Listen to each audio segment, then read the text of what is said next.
So we're speaking with Szymon Martys in Poland, and I wanted to talk to him for a couple of reasons. One is just the political developments in Poland over the last year have been interesting and important, and also now what's happening with Russian provocations with the overflights over Poland. So first of all, Szymon, would you describe just the general political situation there, as far as the right wing, and the recent elections and so on? Mm-hmm. Yes. So since for those who don't know that, for over 8 years, we had the government which was led by the Law and Justice Party, Prawo i Sprawiedliwość in Polish. It was a classical, more like center-right party at the beginning. Now it's more leaning towards more and more towards nationalistic positions, really. Although there is a growing number of parties on the right of it.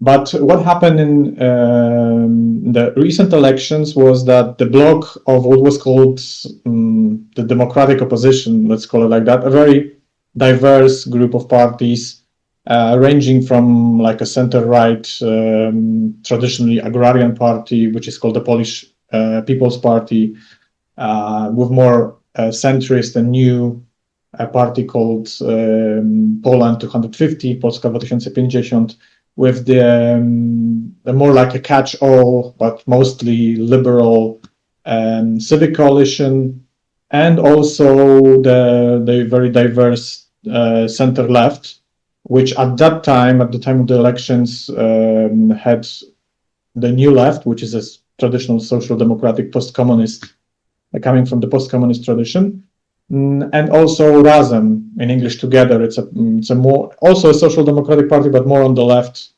on the traditional social democrats in Poland, which is now not a part of the ruling coalition. But at the beginning, it was this very diverse group of parties, even a group of coalitions of parties. Actually, when we count the parties together, I would say it's more than 10 altogether.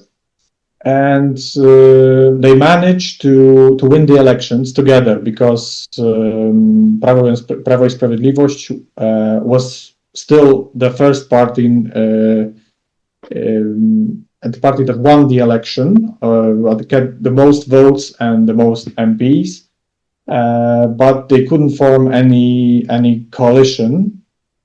So the so-called democratic opposition came into power, and as I said, it was a very diverse, and it is a very diverse coalition. So there's a lot of problems, as you can imagine. A lot of things that they promised are still not happening, and some things are basically the same as it was during the Prawo i Sprawiedliwość government.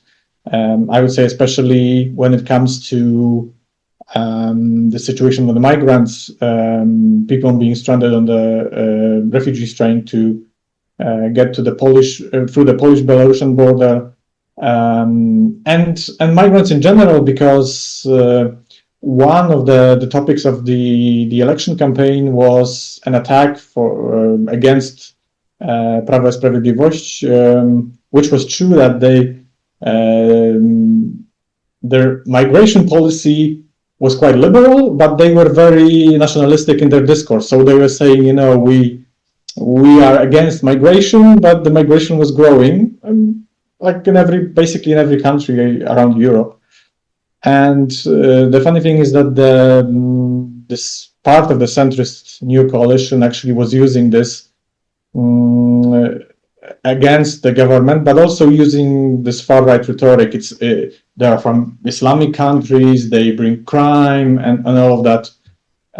So in this regard, especially when we talk about the migrants, including Ukrainians, which probably we'll talk about later, is the fact that the language is very much shifted to the far right. It's also because the far right is gaining ground, especially in the last presidential elections. So coming back to the recent elections, the presidential one, the ruling coalition lost because their candidate, which was quite liberal in more of a European sense than American sense of liberal, but let's say more on the center left of that milieu, lost. There was a very big divide in the society. He won by a small margin of votes. The candidate of Prawo i Sprawiedliwość, Karol Nawrocki, who before the election he was completely unknown. He was in charge of what is called the Institute of National Remembrance, which is dealing with the historical issues, but he was not very well known, among Polish citizens. But what happened in the second round of the elections, because the two candidates with the biggest amount of votes, if you won't have 50% of the votes in the first round, then two candidates with the best score go to the second round. So he was supported also by the far right. Some of them supported him officially, like Grzegorz Braun, which will probably come back to him as well, because he is kind of an enfant terrible of the far right in Poland now, and gaining ground as well, unfortunately. But also, not officially, but many politicians from that party actually said they will vote for him, was Konfederacja, which is a rising star in the Polish far-right spectrum. It's very popular, especially among the younger voters, which is kind of for many of them, it's kind of a protest vote. And that was it. The funny thing is that there was a big mobilization on the right. There was a demobilization of the widely, let's call it the democratic voters, not just from the coalition, but also from Razem, which had quite a good campaign, and the presidential candidate had also quite a good score among the youth. But many people were demobilized. Most people in the villages and in the east showed up at the second round of the elections. People in big cities in larger numbers than usual, but still not enough to win that election, which was very close. So if you have any specific questions about that, we can dig into details. But I think that's the overview of the situation now. Do you believe that the mood is swinging to the right there, or like kind of nationalist mood, or is it very mixed? How would you see that? I would say it's complicated to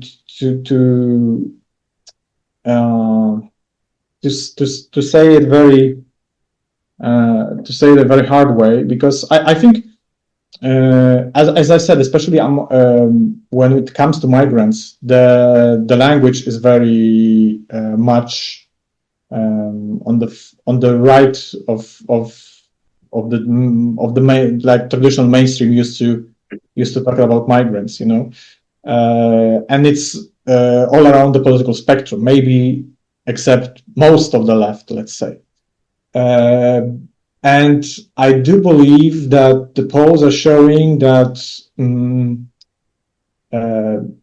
the PiS, the Prawo i Sprawiedliwość, the former ruling party, maybe with Konfederacja, and also maybe with Grzegorz Braun, because he split from Konfederacja, had a good score in the presidential elections, also over 4%, and is kind of almost reaching the threshold. Some polls show him between 4 and 6% of the votes, which means if it's 4, he won't enter the parliament because the threshold is 5%. But if he's got 6, he can be the one who's going to make the decisions. And also Confederacja again, which is quite high in the polls, which is all the time as seen as the third party, between like 12 and 15% of votes. I think many people are saying they're going to vote for them. It's not always the case when it comes to the elections, really. I think they will have less votes, but still, now, when we look at the polls, it's still 2 years to the elections. I don't think anything is going to change in that regard. But if it will happen today, I think the governmental parties would lose. Sorry.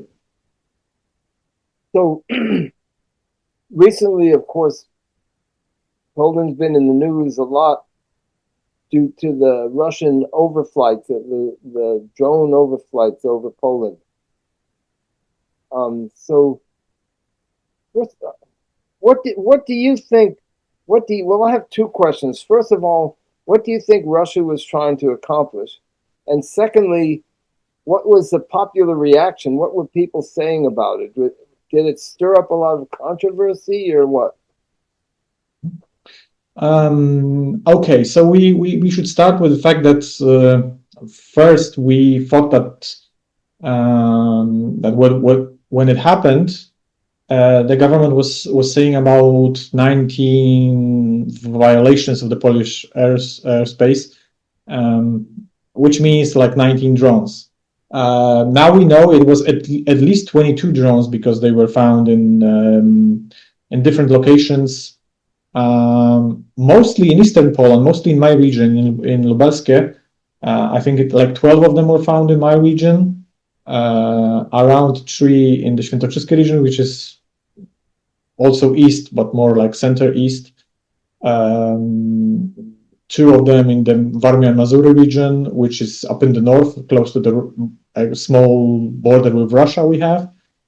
But also in the region of Mazowsze, which is the region where Warsaw is located, so it's like in the center of the country, and also near Łódź, which is completely like it's like when we think about Ukrainian border, it's about 300 kilometers.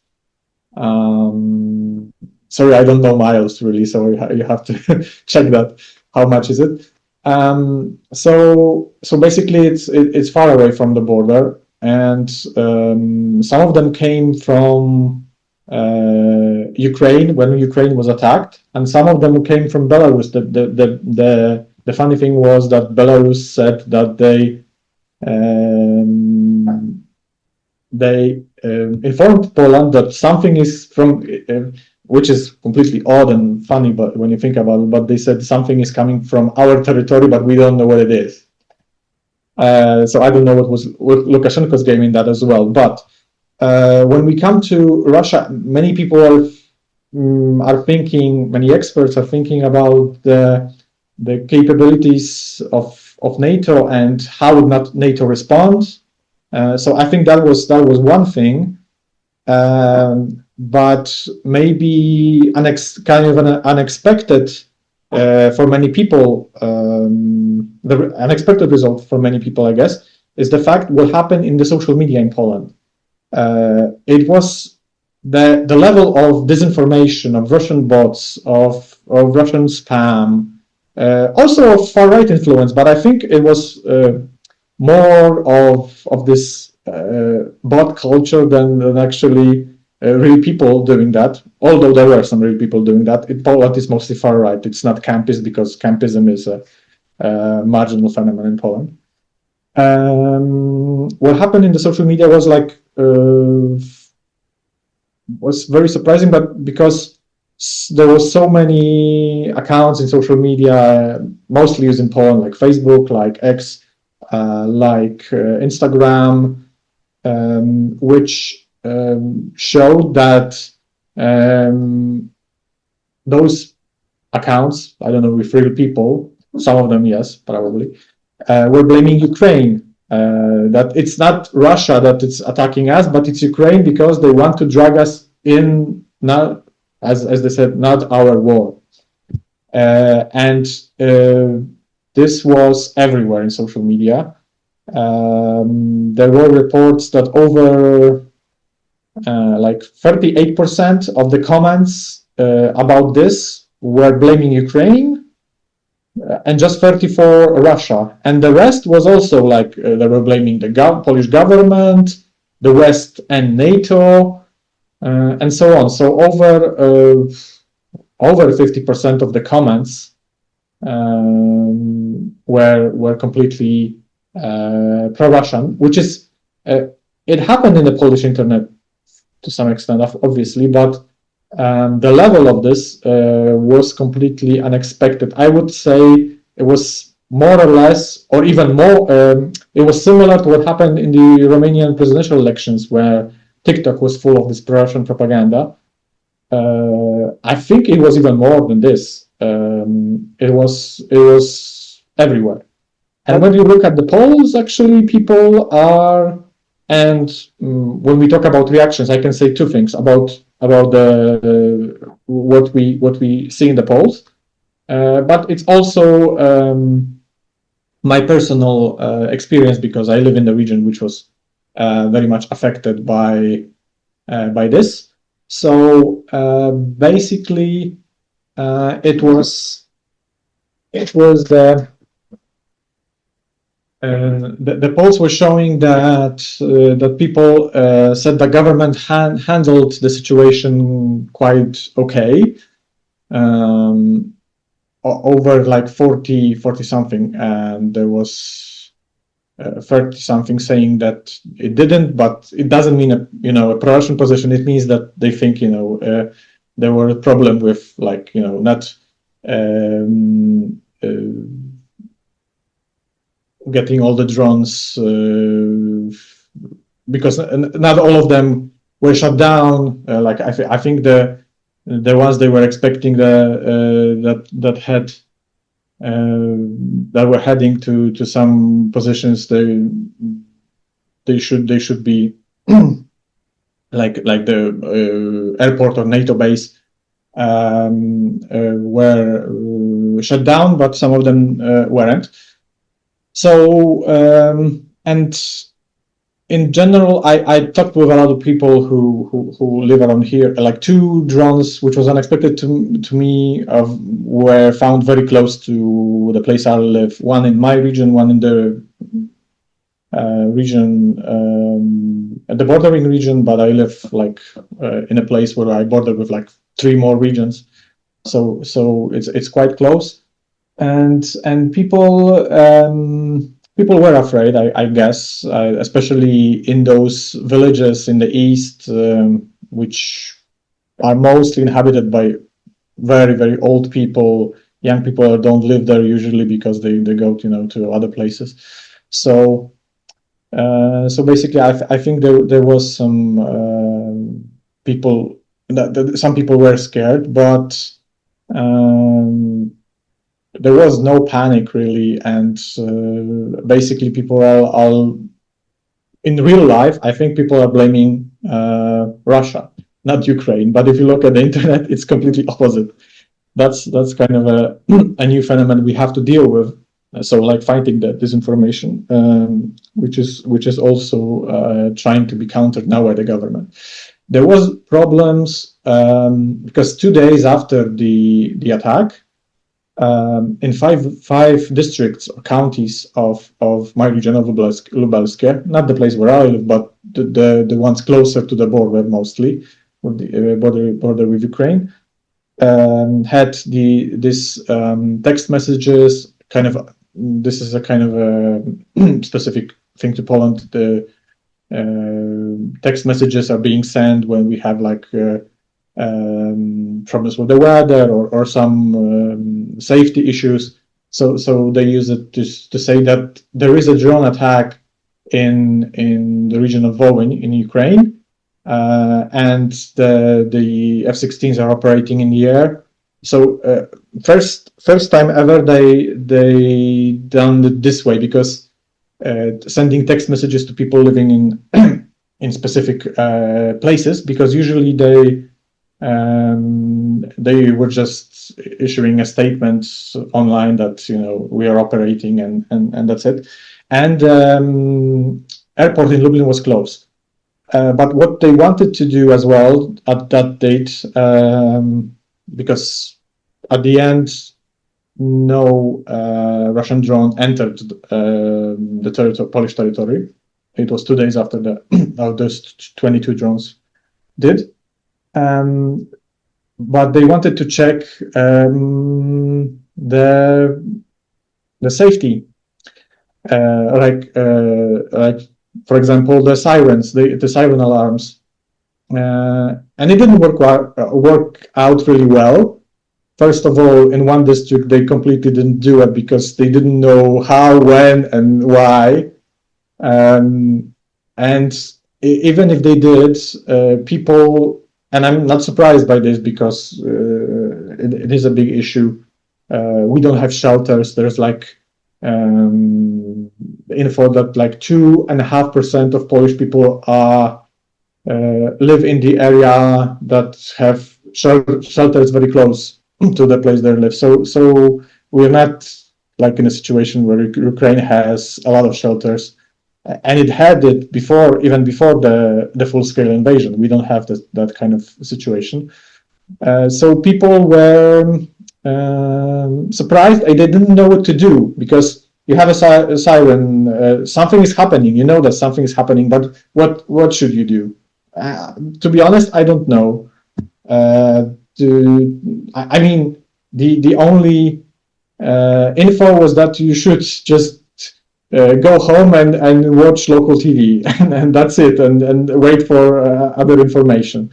So it just shows that the security system in this situation is not working. They are trying to fix it. I know there are a lot of drone inspections being done now. There's a lot being done in the state TV that are, you know, saying how to prepare the safety pack and all of that stuff, but I would say too little, too late, because we're in the third year of a full-scale invasion of our neighbor, and now we are trying to work on the safety issues because something happened on the Polish territory, and I think it will happen again at some point, really, to be honest. Yeah. So, given that they've also had the overflights over Estonia and I don't know other countries, but what do you think that Russia is trying to accomplish with this? My theory, but it's just my theory. I think it depends on the country. It's kind of so when we count it together, we have Poland. I mean the ones that happened recently, because there's a lot that happened before. Right. But what happened recently was Poland with this 22 drones. We have situation in Romania, which one drone entered Romania territory, but altogether, coming back to the 3 years of the full-scale invasion, Romania is the country being widely affected by the Russian drones. They actually counted it. It's more than 50 drones violating the airspace of Romania altogether from the beginning of the invasion, making it the country which is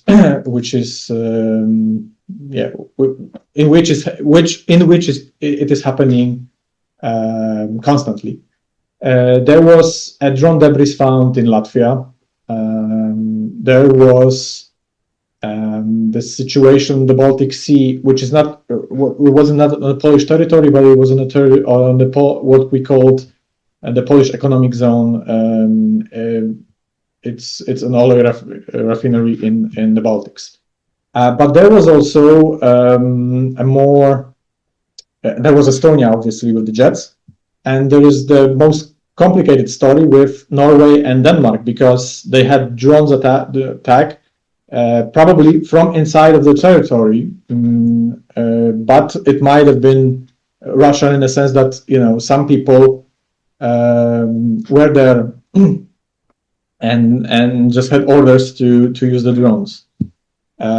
So I think it depends on the country. When you come to Poland and Romania, I think apart from checking the security systems in the countries, it's also trying to spread this disinformation. It worked out in Romania very well in the presidential elections, although it didn't succeed at the end. But still, it was kind of a very big factor in the political life in Romania. And as we can see, which is more unexpected, many people, especially who don't know the internal situation in Poland, with Ukrainian refugees, which probably will come back again too, is that this spread of hatred towards Ukrainians is kind of Russia's plan to divide and try to also organize their in political life in Poland. Grzegorz Braun is kind of a new phenomenon. Then that openly pro-Russian politics in Poland didn't happen before. And in Baltic countries, I think it's also the question of the minority, the Russian-speaking minority. It's mostly Russians, but not just Russians, because it's a kind of a complicated story with Ukrainian, Belarusian, even Polish people speaking mostly Russian. There's this phenomenon in Vilnius where even children from Polish speaking families speak Lithuanian in normal life, at the outside life, let's say. They speak Polish in school, but they speak Russian with the people their age in different ethnic groups. It's also a thing. So so what I'm saying is the question of these minorities is also complicated because especially the younger generation is knows the languages, Latvian or Estonian, because it's mostly these countries. Some of them have now citizenship and are more loyal to this country, but there are groups of people which have this I don't know how to call it, separatist or neo-imperial, let's say, mindset, pro-Russian. It even shows in the elections where there are openly pro-Russian parties which gain some influence in the politics of both countries, although they still didn't enter parliament, but still this group exists, and I think it's also kind of showing we can be back and just be prepared, especially to this group.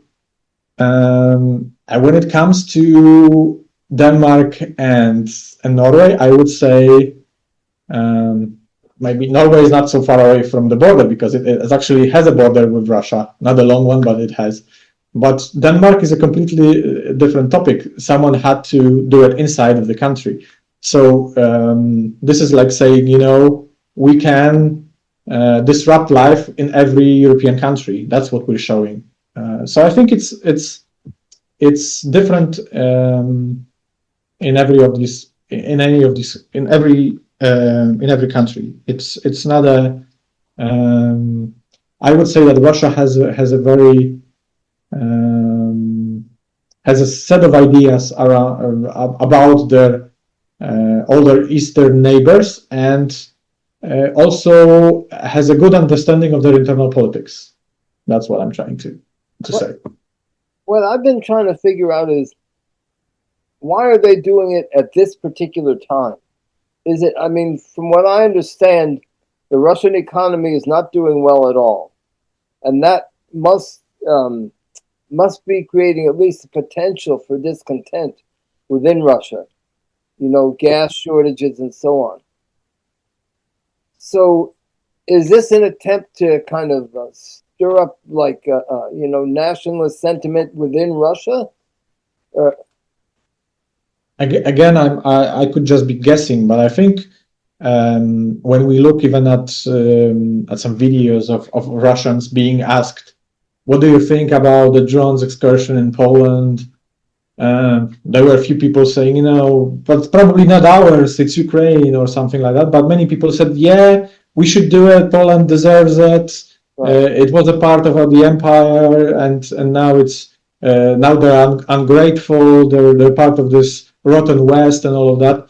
I think, like in every country that is imperial, US included, this kind of nationalist discourse gets a real big fan base, to be honest. So I think that's one of the reasons, and also still I think it's testing the NATO how they will react. Maybe the people in the Kremlin are still thinking, we can drag them in war somehow, and US won't intervene. They're still thinking, what's going to happen? We have this weird Trump remarks this week, all over the place. Now today, he's a big friend of Ukraine. He wasn't just 2 days ago. Right. Yeah. So we don't know how US will react in this. It's also killing this campist argument that NATO is dragging everyone to war, because during this war, NATO was attacked, or sometimes we probably would say that it was intentionally, sometimes maybe not, but so many Russian drones, Russian jets, Belarusian vehicles, and also a lot of hybrid warfare happened. And NATO didn't react at all. I mean, this is the Article 4 that Poland and after that Estonia issued, but it's just discussion. Both of the situations are discussions. Remember that Article 4 is about discussion. Article 5 is about defending other countries that are NATO members. So, as I understand it, in the Baltic states, most or all of them, they have different ethnic groups in those countries, including ethnic Russians. So one thing that I'm wondering is if this will stir up like anti-Russian sentiment in those countries, including sentiment against the ethnic Russians in those countries. So in other words, stir up what you said about nationalism in the imperialist countries, but that's true everywhere. Yeah, so, of course, it's true everywhere, but yeah. So if this will stir up a kind of nationalist sentiment in the anti-Russian sentiment, including sentiment against ethnic Russians within their own countries. I mean, it exists to a certain extent. There was the situation with Latvian. People living in Latvia who have Russian citizenship. It's not a big group. The group of ethnic Russians is quite large, but most of these people are either are completely without a citizenship of any country, or have, if they learn Latvian, they can be citizens. They can apply for Latvian citizenship. But there is a group of I think it was less than 1,000 people who had Russian citizenship and were living permanently in Latvia. And there was the story about trying to deport them, but it didn't happen because there was also, even the human rights organizations were against this process. Of course, there is this I don't know if you can call it the anti-Russian, anti-ethnic Russian kind of discourse, but in Lithuania, for example, the funny thing is, again, coming back to Vilnius, which is the capital of Lithuania, this expenditure of Russian language. But it's not just because of Russians, because there's ethnic Russians are another big group there, not as big as Latvia or Estonia, but many Ukrainian new refugees coming also from Eastern regions, so they speak on a daily basis Russian. And a lot of Polish people, especially younger Polish people, actually speak Russian. So it's a backlash against Russian language more than against this, Russian ethnos, let's say. It does exist. There is traditional Polish Russophobia, obviously, although Russian ethnic Russians are not a big group in Poland. It's a very minor group, let's say, and many of them have traditional roots in the completely different group than most of the Russians today, because they're like descendants of all the believers from the coming here from the 17th century, living in Poland for ages. So I can't speak of every country, but I think there is obviously in the nationalist circles there will be people who will be more anti-Russian in general, but I think this anti-Russian imperialism is more widespread in Eastern Europe in general. I think that's people remember history here, and they know how what neighbor was Russia, let's say, or for some of them, they were the part of their empire at some point of their history. So this anti-imperial discourse is more widespread, I would say. But I can't speak for every person I know. I don't know the national circles, let's say, in every country personally, so I can speak about them. But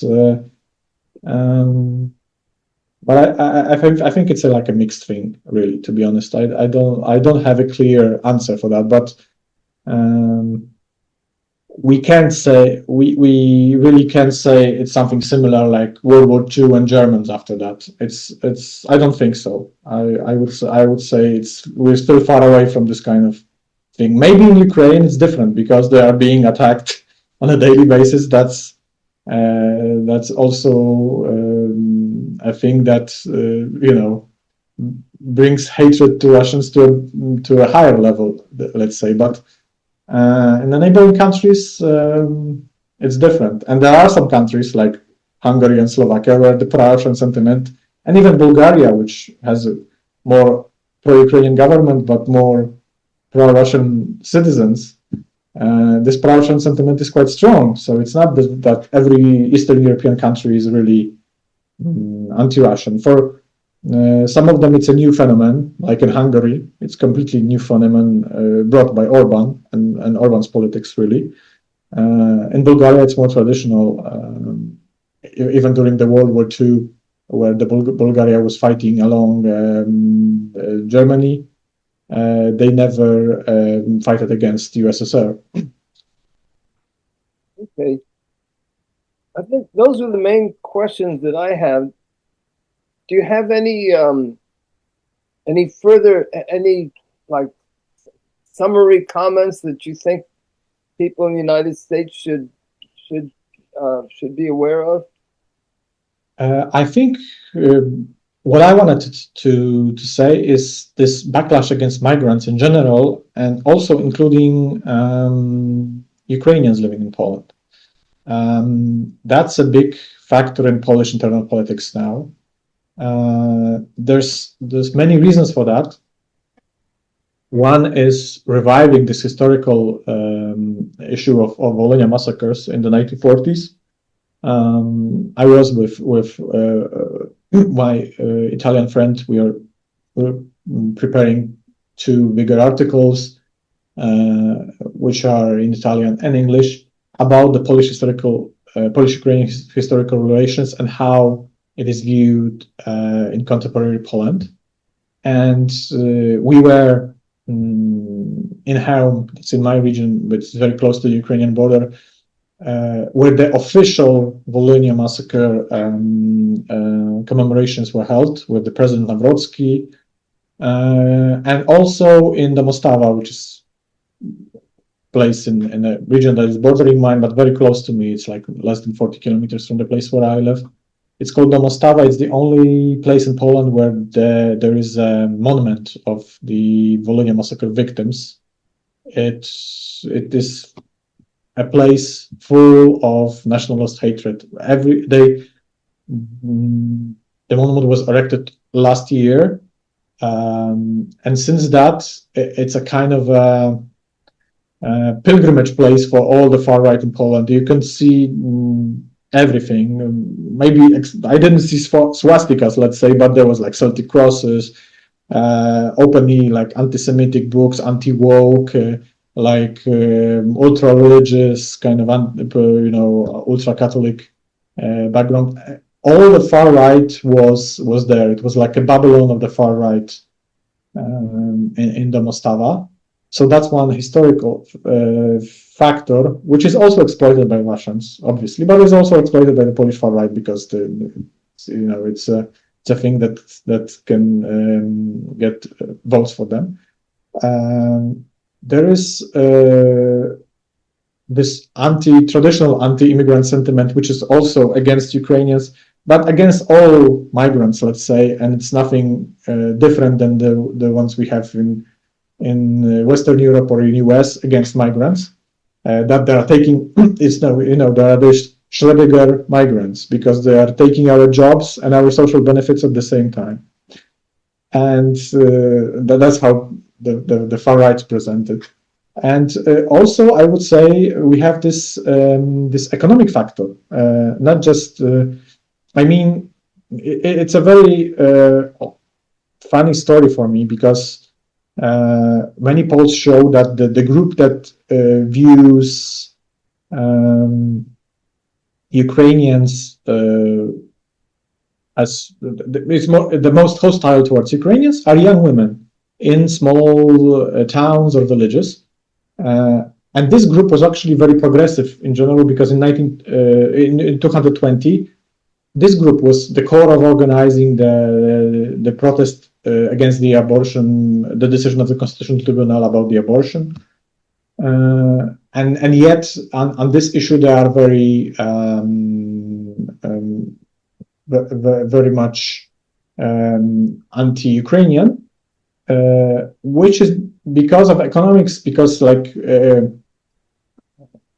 it's also, it can be a real thing, but it's really not, because the thing is that many Ukrainian women, because it was mainly women who came, work in schools, hospitals, as cleaners, as in beauty salons, and all of that.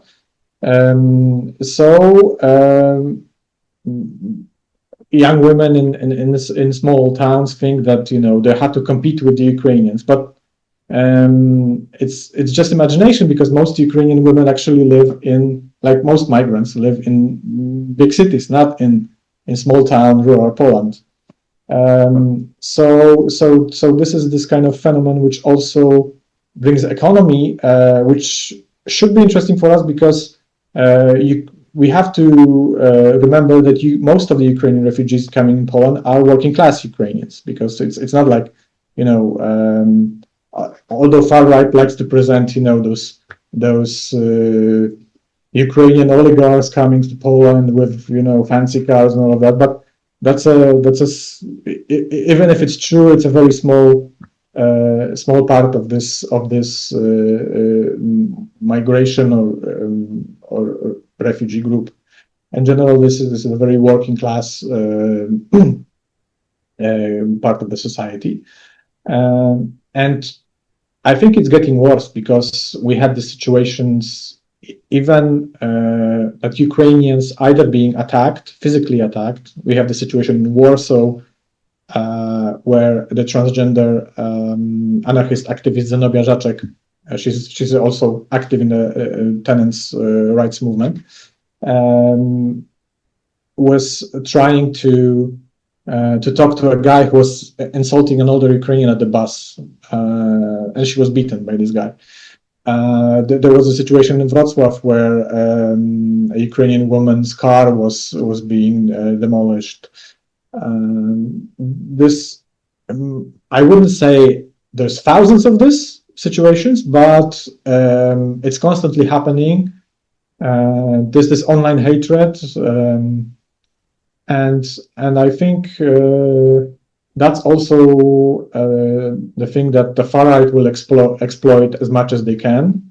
To some extent, Confederacja, and even more Grzegorz Braun and his followers, which are very like ultra Catholic, anti-Semitic, anti-Ukrainian, and pro-Russian. Okay.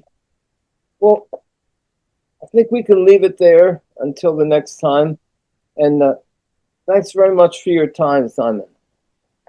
Thank you.